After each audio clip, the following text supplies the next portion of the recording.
Nuestro entrevistado esta noche es el profesor Santiago Roca. Él es PhD en Economía de la Universidad de Cornell, graduado de Economía de la Pontificia Universidad Católica del Perú, pero toda su vida profesional la ha estado ligado a ESAN.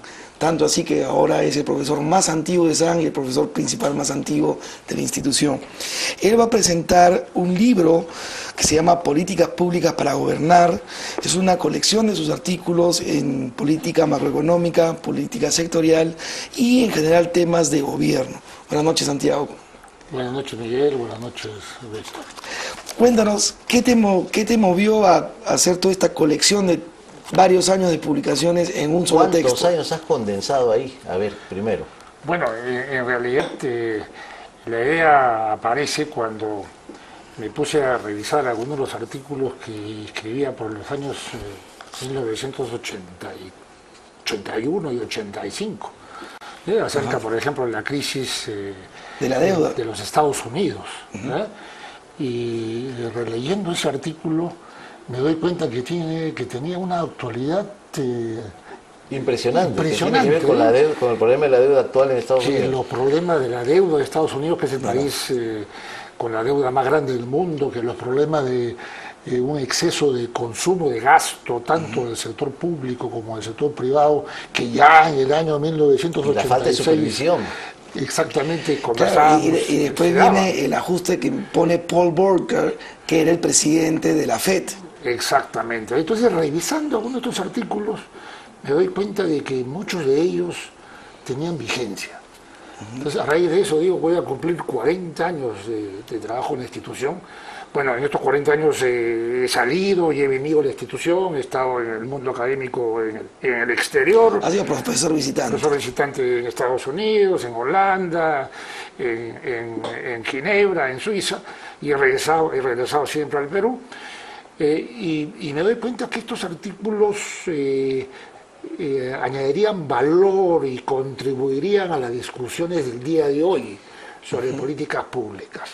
Ese hallazgo así fortuito me lleva a comenzar a buscar otros artículos y voy desempolvando poco a poco los artículos y encuentro que hay una masa crítica de artículos, algunos publicados en los periódicos, otros publicados en revistas un poco más académicas, pero cuyos algunos extractos podrían ser utilizados, y así voy armando de un compendio que lo organizo en distintas partes y me doy cuenta también que a lo largo de mi vida profesional no he sido monotemático, sino que he ido analizando distintos tópicos, distintos temas, algunos a nivel macro, otros a nivel de la regulación, otros a nivel de los sectores, otro a nivel internacional, que agrupándolos añadían valor a la discusión de las políticas públicas,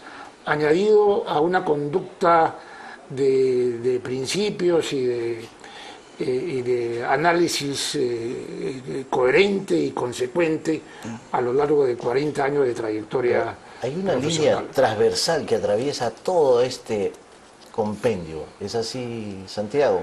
¿Qué es tu preocupación porque todo esto se plasme en buen gobierno? Es la preocupación por el Perú.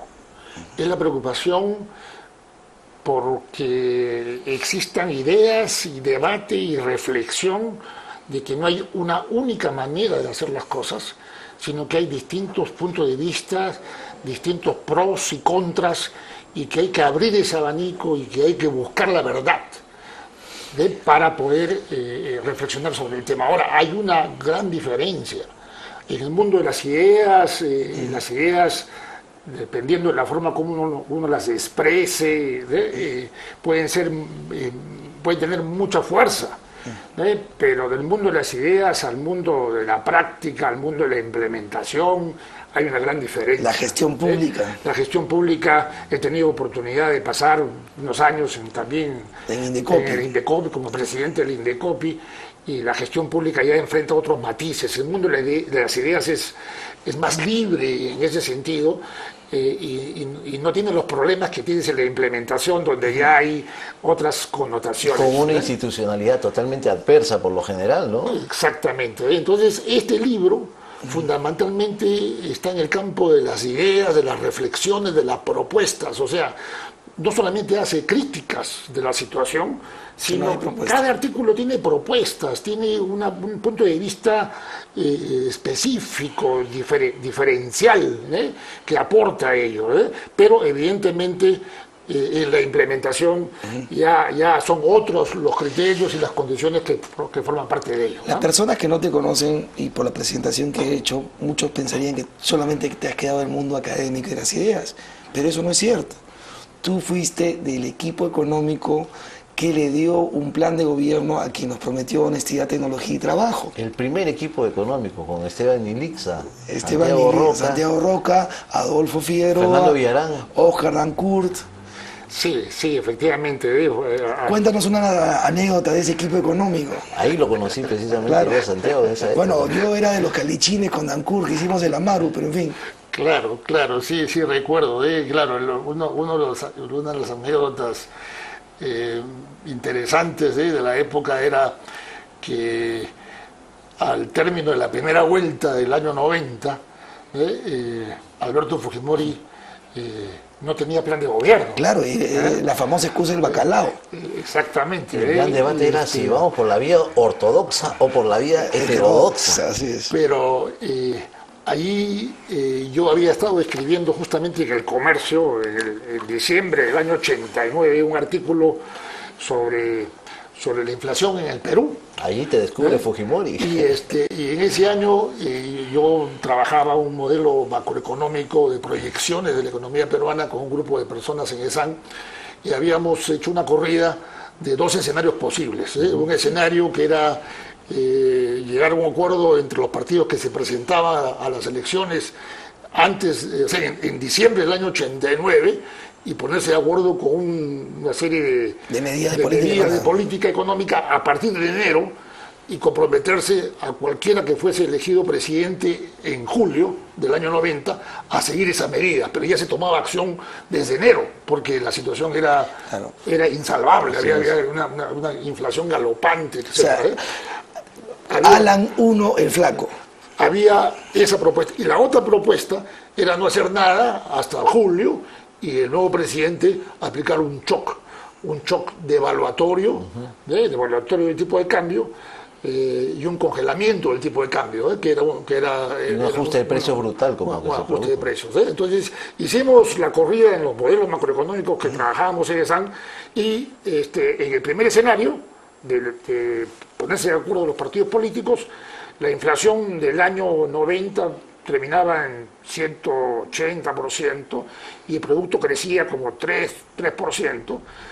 En la otra alternativa de no hacer nada y esperar que entre el nuevo gobierno elegido, que iba a ser elegido, y hacer el shock, la inflación se disparaba a 30.000%, y el producto caía a menos 2%. Sí, en el mejor de los escenarios aspirábamos a crecer 3% con una inflación de 150%. Hoy eso francamente es alucinante en la realidad. La juventud no experimentaba eso. La anécdota es que el Comercio publica el artículo, Juan Zúñiga, que en paz descanse, publica el artículo el día domingo en página completa, y el día miércoles aparece un aviso pagado por el Partido Aprista en La República, a doble página, diciendo que ESAN pronostica que el programa de Vargas Llosa llegará a 30.000% de inflación. Además, el Partido Aprista, cuyo legado es 2.000.000% de inflación.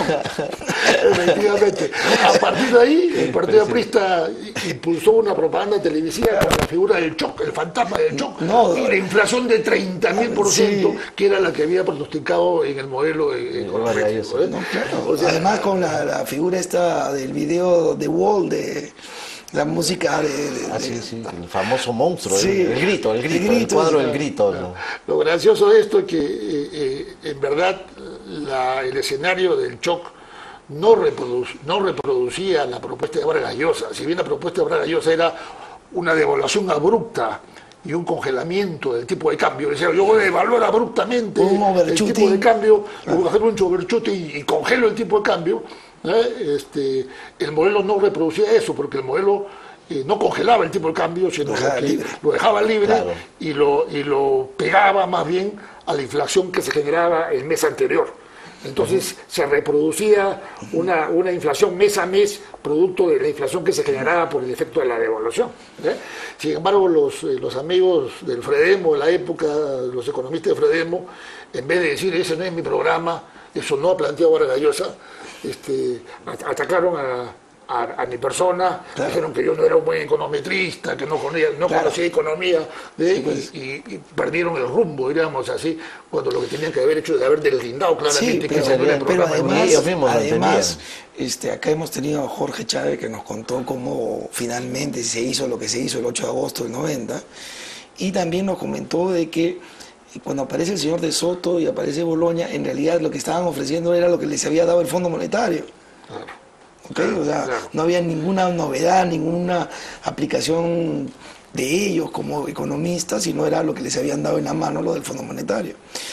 Ahora, teniendo esa experiencia, 21 años después, de nuevo participas en política y mal que bien con los mismos personajes que te ayudaron en aquel equipo económico, salvo Adolfo Figueroa, que no salió una foto. Pero mal que bien las mismas personas con quien trabajaste en 1990, 21 años después, esta vez en la segunda vuelta, porque tú no has participado en la gran transformación, tú participaste en la segunda vuelta con la hoja de ruta. Exactamente. ¿Qué te llevó a participar en la hoja de ruta? Bueno, aquí en el Perú ocurre un fenómeno que se está transfiriendo a los Estados Unidos el día de hoy. Desde el año 90, en realidad, los gobiernos elegidos en el Perú han salido elegidos con votaciones mayoritariamente populares. Fujimori salió electo con los votos de la izquierda y del pueblo en general. Después de Fujimori, bueno, Valentín Paniagua no es elegido, pero luego viene Alejandro Toledo, que sale elegido con los votos de la izquierda. Luego viene la izquierda responsable de Alan García, exactamente, que también sale elegido con los votos del pueblo, con la tendencia de los grupos populares, y ahora Ollanta, que también sale elegido con los votos de la izquierda. Pero ¿te acuerdas aquel filósofo del fútbol peruano, el entrenador Tim y el puntero mentiroso? Ah, claro. Bueno, a eso voy, a eso voy. En el Perú está ocurriendo el fenómeno de que si bien mayoritariamente se quiere, la gente pide que se empuje mayoritariamente las políticas que logren un balance entre los intereses populares y los intereses de la inversión del capital, o sea, si quisiéramos ponerlo en términos resumidos, los intereses del capital versus los intereses del trabajo, los intereses de la salud pública versus los intereses de la clínica privada. De la clínica privada, por ejemplo. En Estados Unidos, estos intereses se han podido conjugar. El Partido Demócrata en Estados Unidos representa el apoyo de los sindicatos, representa el salario mínimo que aumenta cuando entra el Partido Demócrata al gobierno, la salud pública se expande, etcétera. Pero también gracias al mercado, ¿no? 8 años después, claro, 8 años después vienen los republicanos y apoyan la inversión, o sea, reducen impuestos para que los empresistas ganen un poco más, cortan los gastos sociales, se preocupan por más incentivos a la producción. Entonces, 8 años gobiernan en Estados Unidos intereses que favorecen a la inversión, al empresario, y 8 años gobiernan intereses que favorecen a los trabajadores, a las ONGs, a los grupos sociales, al pueblo. Si uno lo mira en el corto plazo, los 8 años en que se aprovecha uno, el otro vive las vacas flacas y este vive las vacas gordas. Pero en los 8 años siguientes, los otros mejoran su nivel de vida y los otros están esperando. Entonces, en el corto plazo, uno pierde, un interés pierde, el otro gana. Pero en una mirada histórica, 250 años que tiene Estados Unidos, avanzas. Es una sociedad que tiene una clase media grande, que hay pobres, hay ricos, pero la clase media es lo que le da estabilidad, lo que le da fortaleza a los Estados Unidos de Norteamérica. ¿Por qué? Porque su sistema democrático ha permitido que cuando el Partido Demócrata tiene un programa que dice que va a apoyar el salario mínimo, que va a apoyar los sindicatos, que va a apoyar la salud pública, el que entra al poder hasta hace muy poco tiempo, está cambiando las cosas en Estados Unidos ahora, el Partido Demócrata hacía sus objetivos, sus promesas en las elecciones. Y cuando entraban los republicanos, reducían los impuestos, favorecían la inversión privada, etc. Entonces, Estados Unidos, en una mirada histórica, es un país más estable, más equilibrado, con una clase media más grande que avanza. Es que son ciclos que se compensan, pues unos hacen caja y los otros gastan. Pero aquí no. Acá no, pues. Aquí no, pues. Aquí hace más de 20 años que están entrando gobiernos que dicen que van a hacer una cosa vinculado a apoyar los intereses de un grupo social mayoritario, y cuando llegan al poder no lo hacen lo que prometen. ¿Por qué no hacen lo que prometen? Hay distintas hipótesis. Los lobbies, de repente su intención es entrar al poder porque quieren hacerse famosos, pero no tienen un interés y una vocación de servir a la nación, de construir país. Son cooptados. O son cooptados, o son corruptos, claro, algo. Pero los hace cambiar de programa. Entonces, ¿qué pasa en el Perú? La cuestión es que después de 25, los gobiernos que entran implementan programas que apoyan solamente a un grupo, la sociedad no aguanta. La sociedad es una sociedad desequilibrada. Tiene que venir Velasco Alvarado y romper las estructuras, de hacer un golpe, y expropiar las empresas, que los extranjeros no pagan impuestos, no contribuyen, no transfieren tecnología, no generan empleo, hay que expropiarlos. O sea, se va creando un discurso. Eso se llama la teoría de del péndulo. Y ese péndulo hace un daño tremendo al país. Y en los últimos 15 años, ¿tú no crees que como que estamos saliendo de este péndulo, Santiago? ¿Hay un poco más de continuidad en las políticas económicas? Yo percibo que estamos construyendo clase media, no sé tú. Yo esperaba que este gobierno del presidente Ollanta, por lo menos en su discurso de campaña, iba hacia eso, porque el presidente García, si bien su discurso de campaña también incentivó eso, en la práctica favoreció los intereses de la inversión, con la diferencia que los gringos apoyan la inversión nacional, pero aquí se apoya la inversión extranjera más que la nacional. Entonces hay un desbalance también en esto. Entonces, no hay el balance adecuado que permita que podamos decir este tiene capacidad estadista, porque está mirando el futuro del país. Entonces, Alan García no lo hizo. Yo pensaba que el presidente Ollanta Humala iba a poner el punto en su punto medio, diríamos así. Las señales hasta este momento no lo indican así. Hay no sé qué fuerzas en el medio que parecen que a los presidentes los influyen fuertemente. Toledo, por ejemplo. Toledo hasta el día de hoy, aparte que es sumamente tolerante, él es tolerante, es un demócrata tolerante, pero él empieza y después poco a poco se va rodeando y al final, para poder sobrevivir, tiene que aceptar el entorno, que dar concesiones que lo llevan a empujan el carro en dirección que él de repente mismo no está de acuerdo. O sea, tenemos que concluir que, en tu opinión, Ollanta ha salido de la hoja de ruta. Yo diría que está en el borde de salir, ni siquiera está en el medio de la hoja de ruta, sino está en el borde derecho de la hoja de ruta. Alguien que escuchara tu discurso, y acá se pone en la página 10 de la introducción, dice en el libro: su posición independiente y mirada imparcial le han hecho a Santiago Roca aparecer en los cables del gobierno norteamericano. Filtrado por Wikileaks de la siguiente manera: los funcionarios peruanos educados en Estados Unidos se están instalando y moviendo en las altas esferas del gobierno en los últimos 15 años. Algunos de estos han sido, sin embargo, problemáticos, como Santiago Roca en Indecopi, pero la mayoría de ellos reflejan una nueva mentalidad favorable a los intereses norteamericanos. O sea, cualquiera que te escucharía diría: este es un velasquista, un retrógrada. ¿Cómo diferenciar una posición realmente obtusa acerca de tus posiciones frente al mercado, la economía, etcétera.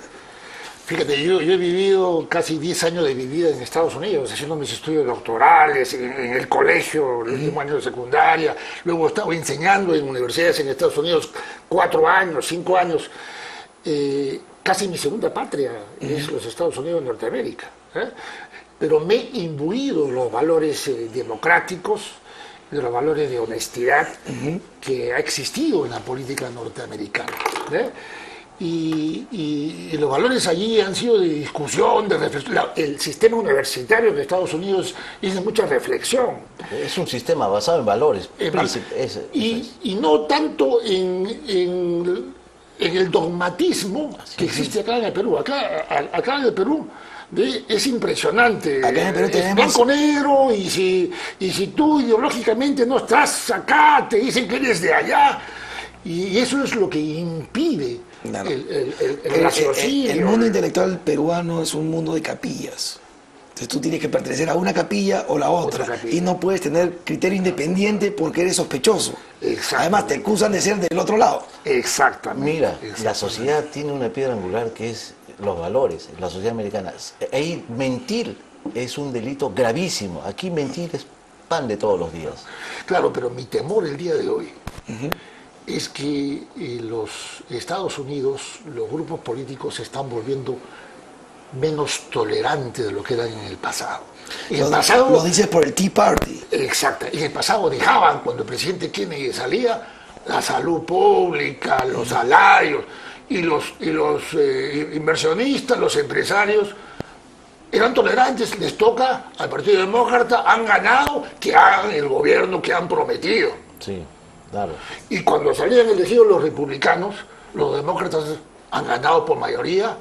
Ahora que ellos que apoyen las inversiones y que apoyen a la clase empresarial. Hay una suerte de polarización, ¿no? Pero había tolerancia, me refiero. Ahora, esa tolerancia, estos grupos, lo mismo sucede en los sectores liberales demócratas, ¿no? Son bastante radicales. O sea, pareciese que los Estados Unidos está copiando el comportamiento que hay en los países como el Perú, América Latina, donde la intolerancia es tremenda. Sale el presidente Humala y este es... ¿Cómo me lo es bajo? Un diablo. Claro. Va a ir contra los empresarios, va a arruinar la minería, se va a tirar. Claro, y tenemos el resultado de la última encuesta: 75% del sector A apoya a Ollanta ahora. O sea, se han comido sus palabras de hace 6 meses. Pero entonces, ¿qué está sucediendo? Aquí predomina la intolerancia, entonces no le permiten al que es elegido con votos populares y con planteamientos que van a afectar mis intereses. No le permite gobernar a favor de otros intereses que no sean los míos. Hay un egoísmo tremendo. Claro, pero no hay una idea de un nosotros colectivo que tiene que salir adelante. Exactamente. Entonces, el Perú, la disputa es, yo no concedo ni una pizca contra mis intereses, porque estoy viendo solamente el corto plazo. Yo quiero beneficiarme el día de hoy. Claro. No estoy viendo que si yo concedo los intereses que quiere apoyar este señor 8 años, estos señores van a mejorar, y que después va a venir otro gobierno por 8 años y que me va a favorecer mis intereses y yo voy a mejorar. Entonces, desde una mirada histórica, el país crece con una clase social más ancha, en conjunto, con más estabilidad. Ya no habría senderos ni estos movimientos revolucionarios que vienen y rompen toda la democracia, sino habría mucho mayor estabilidad. Claro. Entonces, aparentemente, que hay consensos tácitos. Pues, Estados Unidos está imitando a los países latinoamericanos, al Perú, y Obama tiene dificultades. Pues, uno de los pocos gobiernos que tiene dificultades en implementar su programa. No, además lo han acusado, o sea, más de la mitad de la gente de Nebraska, Oklahoma, Iowa piensa que Obama es musulmán. O sea, ya se generan esas intolerancias. Son los estados religiosos clericales muy conservadores en los Estados Unidos. Tu mensaje al final respecto a los consejos que pones en este libro. Este libro es un libro de alcance general, digamos así.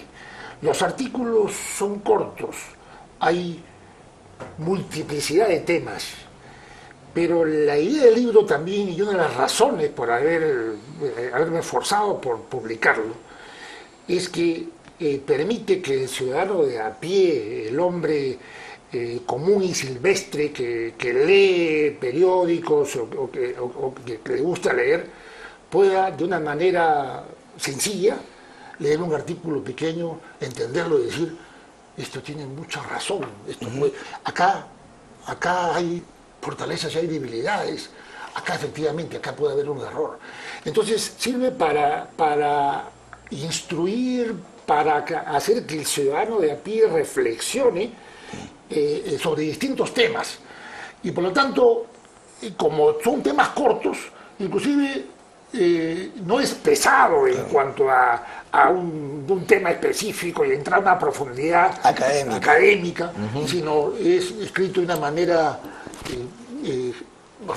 fluida y amena, que el ciudadano de a pie dice, pucha, qué interesante, no me había dado cuenta de esto, qué bonito, y ayuda a construir generar un sentido común. Un sentido común, una orientación, qué es lo que busca el país, a construir nación. Bueno. Si eso se logra, yo estaría totalmente contento de que esta obra ha cumplido su objetivo. Bueno, muchas gracias, Santiago, por venir. Felicitaciones. A los que están interesados, el libro se va a presentar el miércoles 8, 7:30 de la noche en el Swiss Hotel. Encantados, invitados, todos los que desean asistir, solamente confirmen llamando a ESAM su asistencia. Los recibimos el día jueves a las 7:30 de la noche en el Swiss Hotel. Muchas gracias. Bueno, Santiago, muchas gracias por venir. Víctor, nos vemos. Nos vemos, Miguel. Yo voy a estar unos días ausente del Perú en un congreso internacional en Canadá, pero el programa sigue adelante. Así es. Nos vemos.